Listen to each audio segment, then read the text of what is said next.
자, 또 살펴보면요. 무건축물에 관련된 그 내용인데요. 주거용이 아닌 다른 용도로 허가받거나 신고한 건축물의 소유자가 공익사업지구에 편입될 당시에 적법한 절차에 의하지 않고 임의로 이게 핵심이죠. 임의로 주거용으로 용도를 변경하고 사용하는 경우에, 그런 경우에 그 시행규칙 제54조 1항 단서 무건축물 등에 포함되느냐, 그렇죠? 주거용이 아닌 다른 용도로 허가받거나 신고한 건축물의 소유자가 공익사업 편입될 당시에 적법 절차를 의하지 않고 임의로 용도 변경을 했다, 그렇죠? 예, 하고 있는 경우에는 무건축물에 그거에 포함되느냐? 그러니까 이걸 받을 수 있는 주거의전비를 받을 수 있는 거에 해당되느냐? 그 주거의전비를 받을 수가 없다. 이런 내용은 보상되지 않는다. 이렇게 보는 거고요. 그다음에 이제 공익사업 시행에 따라 사업구역에 편입된 갑소유 토지 및 건물 중 편입되고 남은 부분에 관한 손실보상액 산정이 문제가 되는 사안에서 잔여지가 공익사업에 따라 설치되는 도로에 접하게 되는 이익을 참작하여 잔여지 손실보상액을 산정하는 할 것은 아니다. 그렇죠? 산정할 것은 아니다라고 라는 이유로 법원 감정이 부당하다는 갑의 주장을 배척한 원심 판단은 정당하다. 이렇게 본 내용이 되겠습니다. 이게 이제 공부상 용도가 제2종 근린생활시설이었다고 그래요. 참고를 좀 하시면 되겠고요. 그 다음에 도정법, 요거는 도정법 관련된 내용과 참고적으로 보시면 되겠습니다. 도정법상 주택재개발 사업에 편입되는 주거용 건축물의 소유자 중에서 현금 청산 대상자에 대하여도 토지보상법상 어떻게 돼요? 주거의전비 및 이사비를 지급해야 되느냐? 그것도 현금 청산 관련된 사람도 당연히 줘야 된다라고 하는 판례 내용이 되겠습니다. 그 다음에 소유자 외에 세입자 등의 주거의전비 보상 요건에 관련된 그 내용이죠. 이것도 아주 재미난 사안입니다. 그죠? 이것도 한번, 이게 이제 세입자가 아니라 소유자 세입자 가구원이, 그러면 가구원, 그러니까 거기에 구성원인 사람이 직접 주거의전비를 청구할 수 있느냐, 그런 내용이 되겠습니다. 있다 없다? 세대주만 가능하다. 왜 이렇게 해놨을까요? 세대주만 가능하고 왜 가구원은 못하게 했나? 이게 이제 사업지가 굉장히 넓은데 거기 있는 가구원 이런 사람들이 모두 다 이런 얘기를 주장하게 되면은 상당히 업무에 상당히 어려움이 있을 거예요. 아마 그런 측면에서 이거를 가구원은 할 수 없다는 측면으로 이렇게 하지 않았나 생각이 듭니다. 토지보상법 시행규칙 제54조 1항, 2항, 3항 내용과 형식, 주거의전비 구체적 산정 방식 등에 비춰보면 국법과 구임에 따라 제정된 시행규칙에서 정한 주거의전비는 가구원 수에 따라 소유자 또는 세입자에게 지급되는 것으로서 소유자와 세입자가 지급 청구권을 가지는 것으로 보아야 하므로 소유자 또는 세입자가 아닌 가구원은 사업시행자를 상대로 직접 주거의전비 지급을 구할 수 없다. 그 다음에 두 번째, 택지개발 사업지구 안에 있는 주택 소유자 갑이 사업시행자와 주택에 관한 보상 합의를 하면서 가족 3인, 처, 자녀, 어머니와 함께 위주택에 거주하였다며 사업시행자에게 4인 가족에 대한 주거의전비를 수령하였는데 이후 보상 대상에서 지었던 갑의 아버지 을이 사업인정 구시일 당시 위 주택에서 함께 거주하였다고 주장하면서 사업시행자에게 주거의전비 지급을 청구한 사안에서 소유자가 아닌 가구원은 사업시행자를 상대로 직접 주거의전비 지급을 주할 수 없다는 이유로 이와 달리 을에게 주거의전비 지급 청구에 붙다고 본 원심 판례는 위법하다라고 본 거죠. 아버지가 나가서 사셨나봐요. 그죠? 나가서 사셨는데 갑자기 나는 같이 살았다. 그래서 하여튼 이게 가정의 내막이 있는 듯합니다. 이걸로 봐서는 가정에 뭔가 내막이 있는 내용이죠. 판례를 보면은 참 여러 가지 내막이 참 많습니다.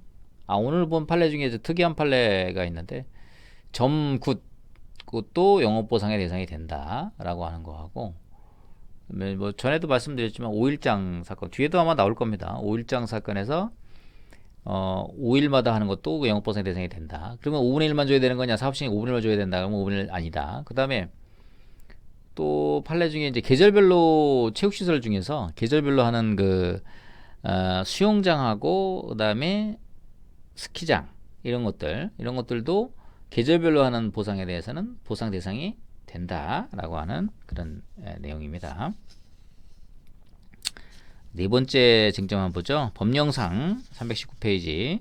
주거용 건축물을 판단할 때는 실제 그 건축물의 공부상 용도와 관계없이 실제 주거용으로 사용되는지 여부에 따라 결정해야 하고, 그 사용 목적, 건물의 구조와 형태 및 이용관계, 그리고 그것을 일상생활을 영위하는지 여부 등을 아울러 고려하여 한목적으로 결정해야 된다.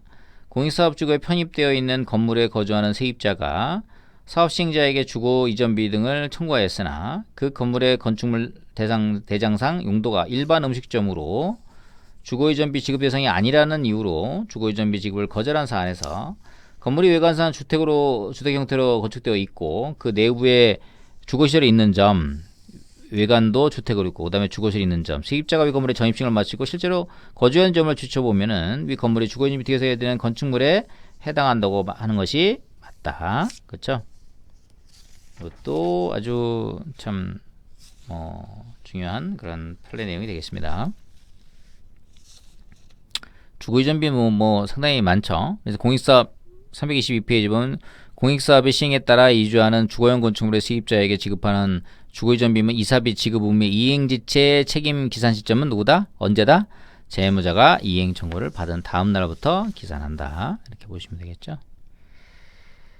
주거용 건축물에 해당하는 거에 대한 판단 방법, 이게 이제 하급심인데 좀 의미가 있어서 제가 한번 실어놨습니다. 324페이지.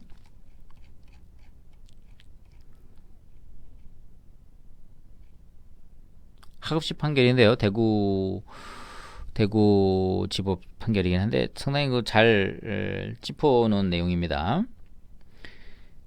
자, 토지보상법 78조 같은 법 시행규칙 54조 등의 관계법령에서 이주대책은 이주자들에 대해서 종전의 생활상태를 원성회복시키는 등 생활보상의 일환으로 국가의 적극적이고 정책적인 배려, 상당히 많이 나오는 문장이죠.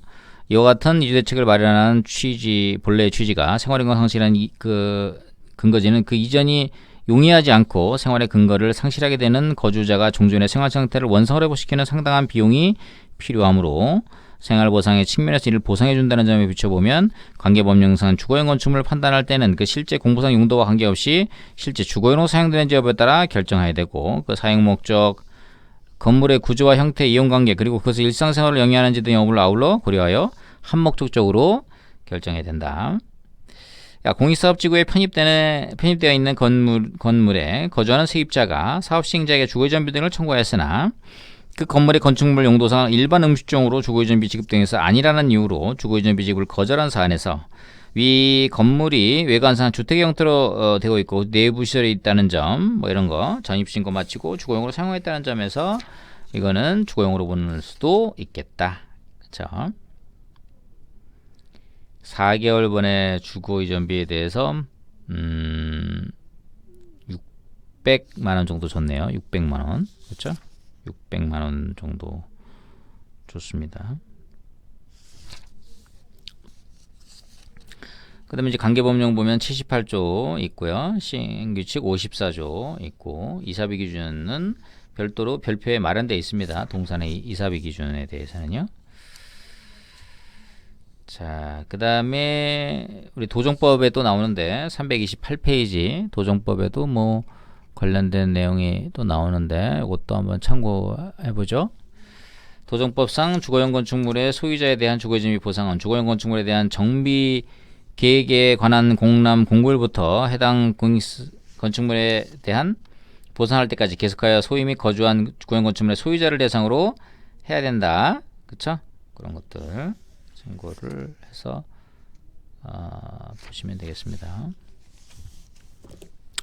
주거이전비 많이 했으니까 그만하고요. 그 다음에 이제 간접손실보상. 이게 이제 간접손실보상의 요거는 이제 과거에 나왔던 판례고, 종전에 이제 있었던 판례는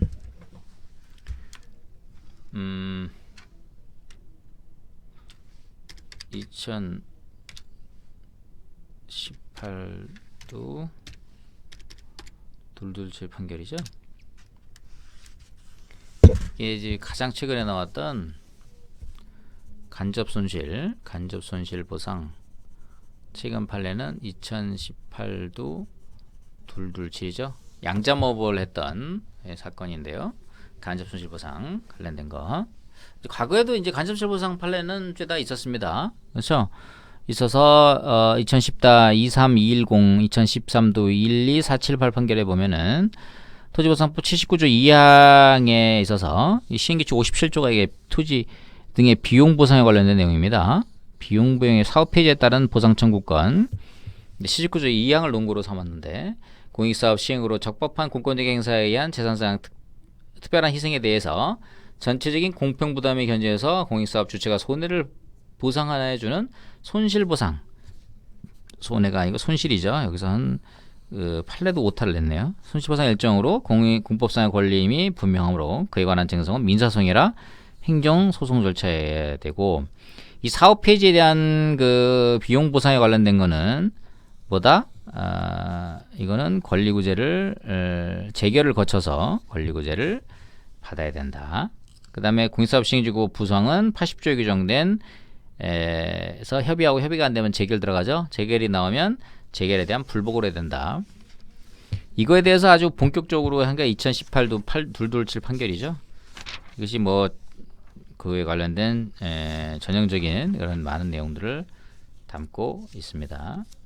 그 다음 판례는 뭐 이렇게 중요하지 않고요. 그 다음에 99다 27231 판결. 공익사업 시행지구 밖의 간접손실보상에 대해서는 관계기준을 유추적용해서 보상해야 된다. 우리 336페이지에 있는 요 내용을 보면 공익사업에 있어서 손실의 범위의 특정성, 그 다음에 손실 발생의 예견 가능성 이런 게 있어야 된다 그러는데, 이제 요거는 이제 과거의 판례고요. 2018도 227 판결로 해서 보면은 79조 2항을 이제 확대 적용해서 보상을 하는 것이 맞지 않느냐, 뭐 이런 취지의 내용입니다. 그렇죠? 그래서 이제 과거에는 이게 이제 79조 제 4항 관련돼서 이거를 토지보상법 79조 4항에 관련돼서 이거를 개괄수권 조항이냐 일반 그거 조항 이런 내용들이 있었는데 이 2018도 227 판결이 나오면서 토지보상법 79조 2항을 확대 적용해서 보상하는 것이 타당하지 않느냐, 뭐 이런 취지의 내용이고요. 그 판례가 나오기 2018도 227 판결이 나오기 전에는 이제 요 판례를 통해서 헌법 제23조라든지 관계기준 유추정에서 보상할 수 있다라는 취지의 내용이 있게 되는 것입니다. 이게 이제 공특법에 대한 해석이죠. 그래서 이런 판례가 뭐 있었다 정도, 그렇죠? 지금 새로운 판례가 이제 나왔으니까 관계 판례가 있었다는 정도 보시면 되겠습니다. 자, 그 다음에 이 공법상 제한 관련해서는 이거 말고도 굉장히 많습니다. 공법상 제한 관련된 거는 341페이지에 우리 공법상 제한 관련돼서는 공법상 제한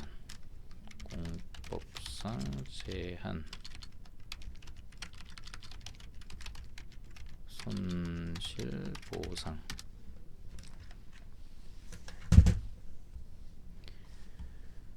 공법상 제한 관련돼서 손실보상 관련된 거는 판례들이 상당히 많은데요.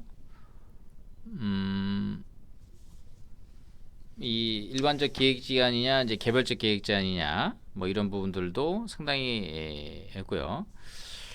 요 판례를 보면요, 2017도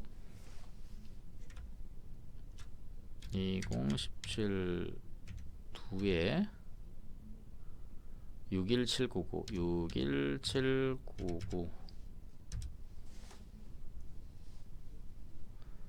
자, 이 판례 이것도 용도상의 불가분의 관계 뭐 이런 내용들도 담고 있죠. 판례들도 공법상 종류에 관련된 일반적 계획 제한과 개별적 제한. 일반적 계획 제한은 제한받는 상태대로 그냥 평가하고, 개별적 제한은 제한받지 않는 상태대로 평가를 한다, 이런 내용이 있죠.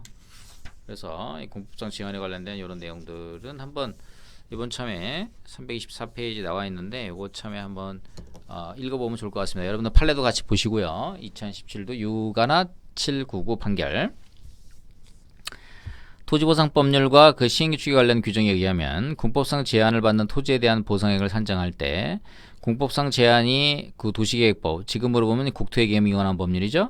폐지가 됐습니다. 지금 등에 따른 용도지역, 지구, 구역의 지정 또는 변경과 같이 그 자체로 제한 목적이 달성되는 일반적 계획 제한으로서 구체적 도시계획 사업과 직접 관련되지 아니한 경우에는 그러한 제한을 받는 상태 그대로 평가해야 하며, 반면 도로, 공원 등 특정 도시계획 시설의 설치를 위한 계획 결정과 같이 구체적 사업이 따르는 개별적 계획 제한이거나 일반적 계획 제한에 해당하는 용도지역 등의 지정 또는 변경에 따른 제한이라도 그 용도지역 등의 지정 또는 변경이 특정 공익사업 시행을 위한 것일 때에는 그 공익사업의 시행을 직접 목적으로 하는 제한으로 보아 그 제한을 받지 않냐는 상태를 상정하여 평가해야 된다. 그래서 어느 수용대상 토지에 관해서 특정 시점에서 용도지역, 지구, 구역을 지정 또는 변경하지 않는 것이 특정 공익사업의 시행을 위한 것일 경우 이는 해당 공익사업의 시행을 직접 목적으로 하는 제한이라고 보아 용도지역 등의 지정 또는 변경이 이루어진 상태를 상정하여 토지가격을 평가해야 된다. 여기에 특정 공익사업의 시행을 위하여 용도지역 등을 지정 또는 변경하지 않았다고 볼 수 있으려면 토지가 특정 공익사업에 제공된다는 사정을 배제할 경우 용도지역 등을 지정 또는 변경하지 않은 행위가 계획제한권의 일탈남용에 해당함이 객관적으로 명백해야 된다. 할만한다. 그래서 2개 이상의 토지 등에 이제 우리가 개별평가 원칙인데 용도상의 불가분행한 게 어떤 거냐 해서 했을 때 2개 이상의 토지 등에 대한 감정평가는 개별평가를 원칙으로 하되 예외적으로 2개 이상의 토지 등의 거래상 일체성 또는 용도상 불가분의 관계가 인정되는 경우에 일괄평가가 허용된다. 여기서 용도상의 불가분의 관계 동그라미죠. 불가분의 관계 있다는 것은 일단의 토지로 이용되고 있는 상황이 사회적, 경제적, 행정적 측면에서 합리적이고 그 토지의 가치 형성적 측면에서 타당하다고 인정되는 관계에 있는 경우를 뜻한다. 그렇죠? 일단지 관련된 그런 내용이 되겠고요. 그 다음에 이게 좀 여러분들도 좀 어려울 수도 있는데 이 판례가 2011다.